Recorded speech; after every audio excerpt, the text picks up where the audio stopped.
Hello everyone, this is Zaid Malik and I hope you have a wonderful day। तो बच्चों आज हम article number 2 करने वाले हैं। स्टेटमेंट है prove that the necessary and sufficient condition for a matrix A to be a Hermitian is A power theta this is equal to A. क्या मतलब है इसका कि हमने प्रूव करना है कि किसी मैट्रिक्स ए के लिए हर्मिशियन होने के लिए नेसेसरी और सफिशिएंट कंडीशन ये होनी चाहिए। फिर रिपीट कर रहा हूँ, कोई एक मैट्रिक्स है ए, ठीक है, एक मैट्रिक्स है, तो इस मैट्रिक्स को हर्मिशियन होने के लिए नेसेसरी और सफिशिएंट कंडीशन क्या होनी चाहिए, A theta this is equal to A. इसका मतलब ये हुआ कि अगर हम इस कंडीशन को प्रूव कर दे कि ये कंडीशन मैट्रिक्स ए के लिए नेसेसरी और सफिशिएंट कंडीशन है क्या होने के लिए, हर्मिशियन होने के लिए, तो ये हमारी प्रॉब्लम सॉल्व हो जाएगी। ठीक है बच्चों, तो इसको हम स्टार्ट करते हैं। इसको बच्चों हम करेंगे दो केस में इसको हमने कैसे करना है, तो इस बात को आप समझना। सबसे पहले हम बच्चे बात करेंगे, हमने यहाँ पर दो चीज़ें लेनी हैं। एक तो ले ली है हमने यहाँ पर मैट्रिक्स ए, और दूसरी हमने जो चीज़ लेनी है वो लेनी है A theta this is equal to A. एक हमने चीज़ लेनी है ए मैट्रिक्स और दूसरी चीज़ लेनी है A theta this is equal to A. सबसे पहले बच्चों हम इसके बनाएंगे दो केस। केस वन में हम क्या करेंगे, केस वन में हम लेट कर लेंगे कि लेट ए जो हमारी मैट्रिक्स है वो हमारी हर्मिशियन मैट्रिक्स है। ए जो हमारी मैट्रिक्स है वो हमारी हर्मिशियन मैट्रिक्स है, और हम इस कंडीशन को प्रूव करेंगे। हमने प्रूव क्या करना है कि A theta this is equal to A. हमने केस फर्स्ट में हमने लेट करना है कि ए हमारी हर्मिशियन मैट्रिक्स है, और अगर ये हर्मिशियन मैट्रिक्स है तो ये कंडीशन क्या हमारी सफिशिएंट है, प्रूव होती है इस केस में। और बच्चों दूसरे केस में हमने क्या प्रूव करना है कि हम मान लेंगे कि किसी मैट्रिक्स के हर्मिशियन होने के लिए ये जो कंडीशन सफिशिएंट है, मतलब ये कंडीशन हर्मिशियन होने के लिए बहुत ज़रूरी है, सफिशिएंट है। ठीक है, और हम यहाँ पर फिर प्रूव करेंगे बच्चों कि ए जो हमारी मैट्रिक्स है वो हमारी हर्मिशियन है या नहीं है। तो हमने प्रूव करना, मतलब कि हमने प्रूव करना ही है, तो यहाँ तो इसको कंडीशन को हम हर्मिशियन होने के लिए ज़रूरी मान के चलेंगे और फिर हम ए मैट्रिक्स को प्रूव करेंगे। ठीक है बच्चों, तो ये कुछ बातें होंगी, थोड़ा सा लेक्चर लंबा जाएगा लेकिन पेशेंस बनाए रखना। बहुत अच्छी तरीके से आपको समझाऊंगा और बहुत ईजिली वे में समझाऊंगा, तो प्लीज़ बने रहें और फिर हम बात करते हैं आगे। नाउ स्टूडेंट्स, हम करते हैं इसका प्रूफ। तो बच्चों सबसे पहले हम केस वन में बात करेंगे कि हमने लेट करना है कि ए एक मैट्रिक्स है, और मैट्रिक्स भी हम कौन सी लेंगे, जिसको हम ऑब्जर्व करें इन रो में। ठीक है बच्चों, तो लिख लेंगे let A this is equal to A I J be n rowed Hermitian matrix. तो ये लाइन मैंने क्यों लिखी बच्चे, देखिए मैंने यहाँ लिखा कि ए this is equal to A I जे, और हमने पीछे जो हमने वीडियोस बनाई है उसमें हमने बताया था कि अगर मैं आई जे लिखूँ तो इसका मतलब क्या है कि हम किसी भी मैट्रिक्स को रो की फॉर्म में ऑब्जर्व कर रहे हैं। और बच्चों यहाँ हमें नहीं पता कि जो हमारी मैट्रिक्स है वो कौन सी मैट्रिक्स है, मतलब 3x3 मैट्रिक्स है, 2x3 मैट्रिक्स है, हमें उसका नहीं पता कि उसमें कितनी रोज़ हैं और कितनी कॉलम्स हैं। तो हमने यहाँ बात कर ली कि अगर हम मैट्रिक्स को रो की फॉर्म में ऑब्जर्व कर रहे हैं तो हमने एक जनरल नंबर यहाँ पर ले लिया कि एन रोड, कि उसमें एन रोड हैं, और वो क्या है, हर्मिशियन मैट्रिक्स है। तो हमने लेट किया कि ए एक एन रोड हर्मिशियन मैट्रिक्स है। उसके बाद बच्चों अगर कोई भी हमारी मैट्रिक्स हर्मिशियन मैट्रिक्स होती है तो बच्चों हमने पिछली वीडियोस में जो हमने बनाई थी Hermitian and skew Hermitian matrix, हमने कहा था कि हर्मिशियन मैट्रिक्स होने के लिए हमारी एक कंडीशन होती है कि ए आई जे हमारा ए जे आई के बार के इक्वल होगा। हमने पढ़ा था कि जो हमारे रोज के एलिमेंट हैं वो कॉलम्स के एलिमेंट के कॉन्जुगेट के इक्वल होंगे। तो बच्चों ये बात आपको याद होनी चाहिए। तो ये सफिशिएंट कंडीशन, ठीक है बच्चों, तो इस बात को आप ध्यान रखना। अब बच्चों हमने कौन सी बात करनी है, हमने बात करनी है यहां से कि A is an rod Hermitian matrix. ठीक है बच्चों, हमने यहां लिखा कि A is an rod Hermitian matrix, जो हमने यहां पर लेट किया था।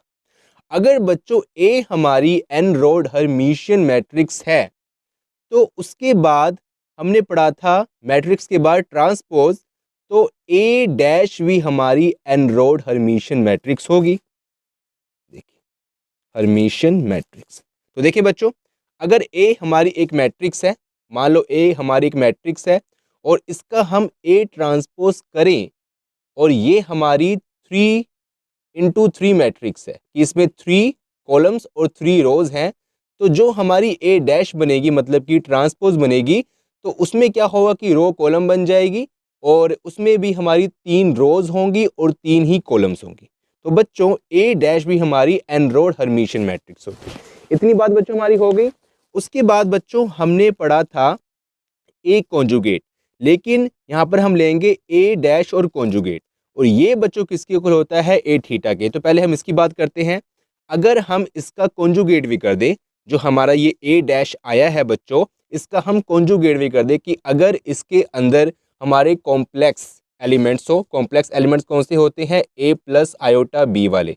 देखिए बच्चों मैं यहाँ पर डायरेक्टली जो ये चीज़ें बता रहा हूँ आपको, तो यहाँ पर मैं इतने डिटेल में नहीं जाऊँगा क्योंकि वीडियो बहुत लंबी हो जाएगी। और अगर आपको ये नहीं पता है कि कॉम्प्लेक्स एलिमेंट क्या होते हैं, हर्मिशियन स्क्यू हर्मिशियन क्या होता है, तो प्लीज़ जो हमारी पिछली वीडियोज़ है उन्हें देखें तो आपको समझ आएगा। तो बच्चों अगर हम ए डैश कॉन्जुगेट कर दें, बार कर दें, तो वो भी हमारा 3x3 मैट्रिक्स ही रहेगा, मतलब उसमें एन रोड ही रहेंगी। ठीक है बच्चों, तो वो भी हमारा 3x3 मैट्रिक्स ही रहेगा कि उसका जो स्ट्रक्चर है वो सेम ही रहेगा।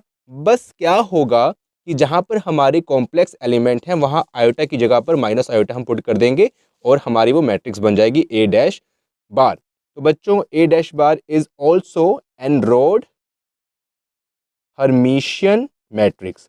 उसके बाद बच्चों हमें पता है कि जो हमारा ए थीटा होता है वो इक्वल होता है ए डैश बार। तो अगर ए डैश बार हमारा एन रॉड हर्मिशियन मैट्रिक्स है बच्चों, तो जो हमारा ए थीटा होगा तो वो भी तो हमारा एन रॉड हर्मिशियन मैट्रिक्स ही होगा। ठीक है बच्चों, ठीक है, ठीक है। अब बच्चों यहाँ पर हमारी क्या बात आई, तो ये चीज़ें हम मिटा लेते हैं जो हमने यहाँ पर रेफर किया। ठीक है, ये चीज़ें हमने यहाँ पर मिटा ली। अब बच्चों हमने आगे क्या करना है, तो यहाँ पर हम एक लाइन लगाते हैं। आगे की बात हम यहाँ करते हैं कि यहाँ पर देखें ए बी जो हमारा एन रॉड हर्मिशियन मैट्रिक्स है जिसे हमें लेट किया था, और इसके साथ साथ हम करते करते पहुँच गए कि ए थीटा भी हमारा एन रॉड हर्मिशियन मैट्रिक्स है। तो इससे बच्चों हमें क्या चलता है पता कि ए एंड लिखेंगे therefore A and A theta having same type, having same type, same type of matrix. ठीक है बच्चों, कि ए और ए थीटा हमारी सेम टाइप है, मतलब जो मैट्रिक्स है वो सेम टाइप की है। और यहाँ पर जो टाइप से क्या मीनिंग है हमारे कि उसमें कितनी रोज हैं और कितनी कॉलम्स हैं। तो यहाँ पर हम चेक कर रहे हैं एन रोड मतलब 3 रोज हैं, तो हमने रोज की फॉर्म में उसको ऑब्जर्व करना है, तो ये सेम टाइप है। हमने जैसे कि अगर हम इसको देखें तो इसको देखिए चल रहा पता कि इसमें 3 रोज हैं और 3 कॉलम्स हैं, तो यहाँ पर जो टाइप का मतलब है सेम टाइप का मतलब है कि ए और ए थीटा हमारे सेम टाइप के मैट्रिक्स है। ठीक है बच्चों, अब बच्चों हमने क्या करना है, अब देखें अगर ए और ए थीटा हमारे सेम टाइप के मैट्रिक्स है तो इसी से हम इंफॉर्मेशन ऐसे कलेक्ट करेंगे। ठीक है बच्चों, अब आगे करने से पहले मैं ये कहना चाहूँगा आपसे कि आप इतना नोट कर लें, फिर हम आगे बात करते हैं। तो बच्चों यहाँ पर हमने क्या लिखा कि A and A theta having same type of matrix. तो बच्चों इसके नीचे आपने लिखना है, लेकिन मैं यहाँ पर से स्टार्ट करूँगा क्योंकि मेरे पास जगह कम है। तो बच्चों यहाँ पर हम लिखेंगे कि आई jth elements of A theta, क्योंकि बच्चों हमने पढ़ा था कि हमारा ए और ए थीटा, जो हमने यहाँ पर लाइंस लिखी थी कि ए और ए थीटा सेम टाइप के हैं, और यहाँ पर हम बात कर रहे हैं ए आई जे, मतलब हम किसी मैट्रिक्स को रो की फॉर्म में ऑब्जर्व कर रहे हैं। तो ए थीटा जो हमारा होगा उसके अंदर भी हमारे जो एलिमेंट्स होंगे उसको भी हम रो की फॉर्म में ऑब्जर्व करेंगे, क्योंकि ए और ए थीटा हमारे सेम टाइप के हैं। तो बच्चों इसको मैं लिख सकता हूँ कि कॉम्प्लेक्स कॉन्जुगेट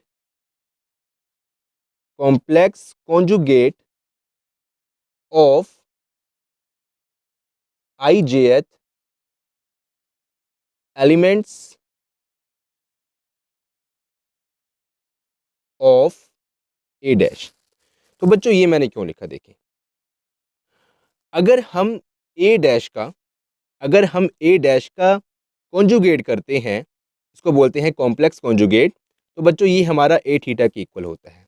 अगर ए थीटा में बच्चों हमारे आई जेथ एलिमेंट्स हैं, तो जाहिर सी बात है कि ए डैश में हमारे आई जेथ एलिमेंट्स ही होंगे, लेकिन उनका क्या होगा, कॉम्प्लेक्स कॉन्जुगेट होगा।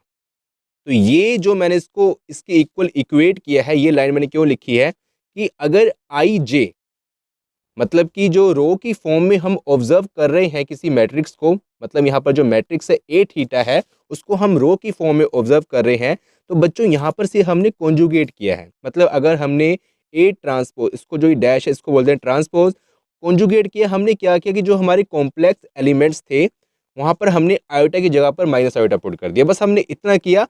मतलब हमने, हमारी जो रोज थी वो रोज ही है और जो कॉलम्स है वो कॉलम्स ही है, हमने उसमें कोई चेंजेस नहीं करी। तो अगर, अब बच्चों हमने क्या करना है, हमने यही लिखना है कि आई jth elements of A theta, ठीक है, ये लिख लिया। अब बच्चों यहाँ पर है कॉम्प्लेक्स कॉन्जुगेट, लेकिन यहाँ पर हम क्या लिखेंगे, हमने यहाँ पर चेंज करना है, हमने यहाँ लिखना है complex conjugate of j ith elements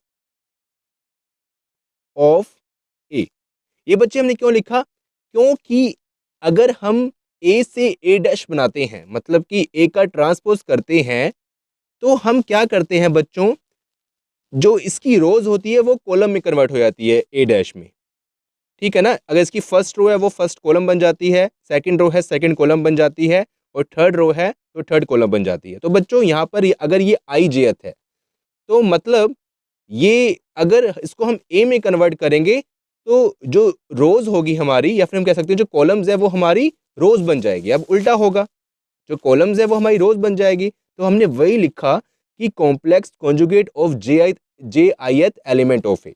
तो इस बात को समझना बच्चों मैं क्या कहना चाह रहा हूँ, अगर आपने पिछली वीडियोस देखी तो आपको ये बात समझ आ जाएगी, ठीक है बच्चों। अब बच्चों हमने क्या करना है, ये तो हमने एज इट इज लिखना है, ठीक है। तो यहाँ पर हमने जो बात करी वो है जे आई एथ, ठीक है, मतलब हमारे जो कॉलम्स वाले एलिमेंट्स हैं हम उसको ऑब्जर्व कर रहे हैं, किसी मैट्रिक्स को कॉलम्स के रूप में हम ऑब्जर्व कर रहे हैं। तो यहाँ पर हम लिख लेंगे ए जे आई, और उसके साथ है कॉम्प्लेक्स कॉन्जुगेट, मतलब हमने ऊपर ये लाइन लगानी, क्योंकि यहाँ पर कॉम्प्लेक्स कॉन्जुगेट है।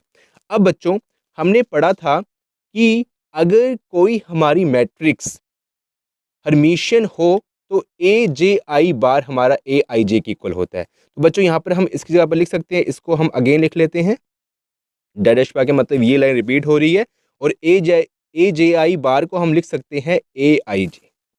इस बात को समझना बच्चों, ए जे आई बार को हम लिख सकते हैं ए आई जे। और बच्चों इसका मतलब क्या है ए आई जे का, इसका मतलब है आई जे एथ एलिमेंट ऑफ ए। तो बच्चों यहाँ पर जो आई जेथ एलिमेंट ऑफ ए थीटा था, ये हमारा आई जेथ एलिमेंट ऑफ ए हो गया, ठीक है बच्चों। तो आई होप कि आप इतना समझ गए होंगे। और लास्ट में हमने बच्चों क्या लिखना है कि ए थीटा, क्योंकि यहाँ पर लेफ्ट हैंड साइड में हमारा ए थीटा चल रहा है, and this is equal to, right hand side में हमारा क्या है, ए है, तो ए, और इसको हमने प्रूव कर लिया। तो बच्चों बहुत इजी है, थोड़ा सा हमें पिछली वीडियोस के अगर बारे में पता हो तो ये वीडियोस बहुत इजी है। ये जो आज का लेक्चर बहुत इजी होगा, इसमें ओनली हमने वही बातें रिपीट करनी है जो हमने पीछे पढ़ी है, और किसी ए हर्मिशियन मैट्रिक्स को हम ये बता देंगे कि उसके लिए नेसेसरी और सफिशिएंट कंडीशन हमारी A theta this is equal to A है। तो बच्चों मैंने कोशिश की है कि आपको मैं आसान भाषा में और इसको काफ़ी धीरे धीरे पढ़ाऊँ कि आपको समझ आए। मैं चाहता था इसको काफ़ी फास्ट भी पढ़ा सकता था और जैसे लिखा है वैसे पढ़ा सकता था, लेकिन मेरा जो मकसद है, मोटिव है मेरा, है कि आपको समझ आए। तो मुझे रुक रुक के इसलिए पढ़ाना पड़ रहा है बच्चों कि आपको मैं समझा सकूं, आप कंफ्यूज ना हो कि मैं कहना क्या चाह रहा हूं। तो इसलिए मैं कह रहा हूं कि अगर आपने पिछली वीडियोस नहीं देखी है तो प्लीज़ वो वीडियोस देख लें, तो फिर आप यहाँ पर आओगे तो आपको सब कुछ समझ आएगा कि मैं क्या बोल रहा हूँ। मैं हर्मिशियन बोल रहा हूँ, स्क्यू हर्मिशियन बोल रहा हूँ, मैट्रिक्स बोल रहा हूँ, ट्रांसपोज बोल रहा हूँ, कॉन्जुगेट बोल रहा हूँ, बार बोल रहा हूँ, इसका मतलब क्या है। और वो मतलब आपको तब चलेगा बच्चों पता कि अगर आपने पिछली वीडियोस देखी हो। तो बच्चों ये हमने केस 1 कर लिया, ठीक है। केस 1 में हमने ए को एक हर्मिशियन मैट्रिक्स माना और उसके लिए हमने हर्मिशियन होने के लिए ये सफिशिएंट कंडीशन हमने यहाँ पर प्रूफ कर दी। अब बच्चों हम क्या करेंगे, हम किसी मैट्रिक्स के सफिशिएंट होने के लिए कंडीशन को लेट कर लेंगे कि ये अगर कोई मैट्रिक्स ए हमारी हर्मिशियन हो तो उसके लिए सफिशिएंट कंडीशन है, और बच्चों हम ए को हर्मिशियन प्रूफ करेंगे, ठीक है बच्चों। तो उससे पहले आप इतना नोट कर लें, फिर हम आगे बात करते हैं। नाउ स्टूडेंट्स हम करने जा रहे हैं केस 2, और बच्चों केस 2 में हमने लेट करना है let A theta this is equal to A. तो हमने किसी मैट्रिक्स के हर्मिशियन होने के लिए ये कंडीशन लेट कर ली कि अगर कोई मैट्रिक्स ए हर्मिशियन है तो उसके लिए ये सफिशिएंट कंडीशन है, ठीक है बच्चों। और हमने यहाँ पर प्रूफ क्या करना है कि वी शैल प्रूव, हमने बच्चों यहाँ पर प्रूव करना है वी शैल प्रूव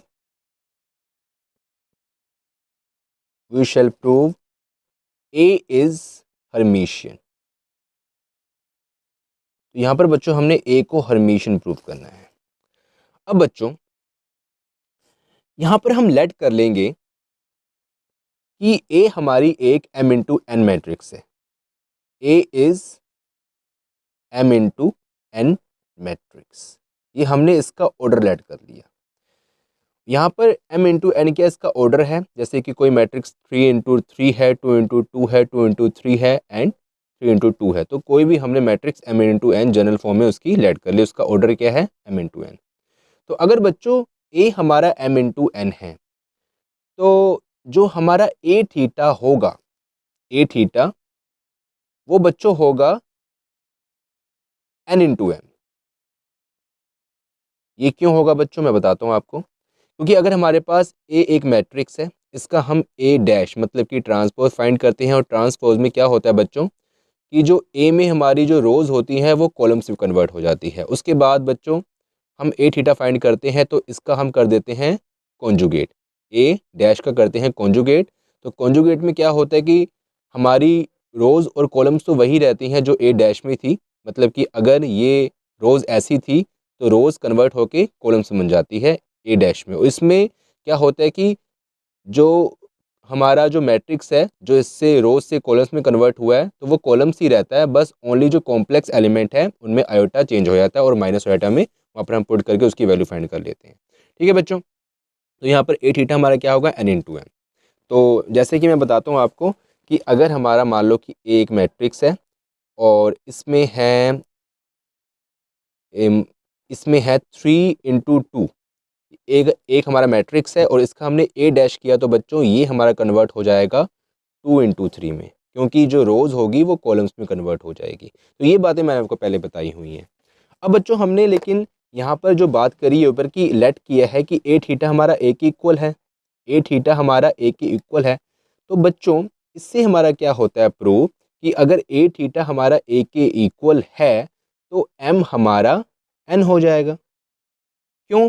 अगर ए थीटा ए के इक्वल है तो एम हमारा एन हो जाएगा। तो इसका मतलब क्या हुआ कि अगर एम हमारा एन हो गया तो ये 3 इंटू 3 मैट्रिक्स थी, ए हमारी क्या थी 3 इंटू 3 मैट्रिक्स, और इसको हमने जब ए डैश में कन्वर्ट किया तो ये 3 × 3 को अगर हम कन्वर्ट भी करते हैं बच्चों, यहाँ पर m और यहाँ पर n लिखे तो ये n और m लिखे, लेकिन इसमें कोई फ़र्क नहीं आता इसके ऑर्डर में, वो 3 × 3 ही रहती है। तो यहाँ पर वही बात है कि अगर ए थीटा और ए हमारे इक्वल हैं तो m और n हमारे सेम होंगे, मतलब m और n हमारे इक्वल होंगे। ठीक है बच्चों, तो हम ये कह सकते हैं कि अगर m और n हमारे इक्वल हो जाते हैं तो इस टाइप की मैट्रिक्स को, चाहे वो 3 × 3 हो, चाहे वो 2 × 2 हो, उसको हम बोलते हैं स्क्वायर मैट्रिक्स। तो बच्चों यहाँ पर हम लिख सकते हैं कि therefore A is a square matrix.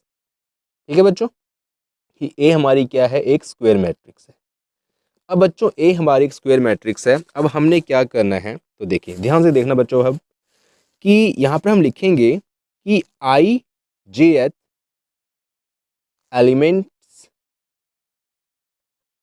Of A theta and this is equal to, जो बातें हमने पीछे लिखी है उसको हमने रिवर्स ऑर्डर में वही बातें यहाँ लिखनी है। मैं इसको रब कर देता हूँ बच्चों, तो यहाँ लिखेंगे I jth एलिमेंट्स ऑफ ए। ठीक है बच्चों, हम बात कर रहे हैं ए थीटा और ए की, और यहाँ पर हम लिख सकते हैं बच्चों complex conjugate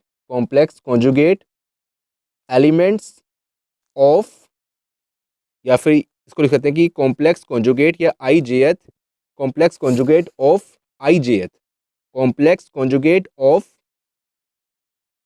I jth elements of A dash, this is equal to i jth elements of ए। तो बच्चों अगर हम ए थीटा को देखें तो ए थीटा क्या होता है हमारा, ए थीटा होता है ए डैश का ट्रांसपोज, और ये ट्रांसपोज क्या होता है, कॉम्प्लेक्स कॉन्जुगेट। तो बच्चों कॉम्प्लेक्स कॉन्जुगेट ऑफ आई जेथ एलिमेंट ऑफ ए डैश, तो इसको हम लिख सकते हैं कि आई jth elements of A theta को कॉम्प्लेक्स कॉन्जुगेट ऑफ आई जेथ एलिमेंट ऑफ ए डैश। और बच्चों इसको हम क्या लिख सकते हैं, इसको हम लिख सकते हैं कि complex conjugate of J I एथ एलिमेंट्स ऑफ ए। तो इसको बच्चों ए हमारा क्या होता है कि अगर हम ए को ट्रांसफ़र करते हैं ए डैश में बच्चों, तो जो हमारी रोज़ होती है वो कॉलम्स में कन्वर्ट हो जाती है। तो बच्चों अगर ये आई जे एथ है तो ये हमारा क्या होगा, जे आई एथ होगा। ठीक है बच्चों, हमने वही लिखा कि कॉम्प्लेक्स कॉन्जुगेट ही होगा, लेकिन वो complex conjugate of J I th element of A and this is equal to this. ठीक है, इसको हम डैश पा लेते हैं। ठीक है बच्चों, अब बच्चों ये है हमारा complex conjugate of J I th element, तो इसको बच्चों हम लिख सकते हैं ए जे आई बार, और बच्चों ये हमारा क्या है, आई जे एलिमेंट, तो लिखेंगे ए जे आई। और बच्चों किसी भी मैट्रिक्स के हर्मिशन होने के लिए ये कंडीशन बहुत ज़रूरी है, ये हमने पीछे पढ़ी थी। तो बच्चों इससे हमारा क्या प्रूव हो गया कि A is a Hermitian matrix. ठीक है बच्चों, सो स्टूडेंट आई होप कि आपको ये लेक्चर समझ आया होगा। तो इसको मैंने बच्चों बहुत रुक रुक के और धीरे धीरे आपको समझाया कि आपको समझ आए, लेकिन मैं इसको थोड़ा फास्ट भी करा सकता था, इसलिए मैं नहीं कराया, हुई आपको समझ नहीं आता, क्योंकि कुछ बातें ये ऐसी हैं, हमने बहुत सी बातें पीछे पढ़ी हैं, लेकिन यहाँ पर हमने इसको लिखना है, यहाँ पर थियोरी ज़्यादा है, तो इसलिए आपको समझ नहीं आता। तो इसलिए मैंने रुक रुक के आपको ईजी लैंग्वेज में बताया आपको, कि ज़्यादा मैं इंग्लिश ना यूज़ करके हिंदी उर्दू यूज़ करके आपको बताऊं कि इसका मतलब है क्या। ठीक है बच्चों, तो आई होप कि आपको ये लेक्चर समझ आया होगा, और अगर आपको इस वीडियो से कुछ हेल्प हुई है तो प्लीज़ वीडियो को लाइक करें, अपने फ्रेंड्स के साथ और जो नीडेड स्टूडेंट हैं उनके साथ इस वीडियो को शेयर करें, ताकि वो भी इस वीडियो का फ़ायदा उठा सकें। और अगर आपने अभी तक हमारे चैनल को सब्सक्राइब नहीं किया बच्चों, तो प्लीज़ सब्सक्राइब कर लो। थैंक यू सो मच, फिर मिलते हैं न्यू वीडियो में। Take care.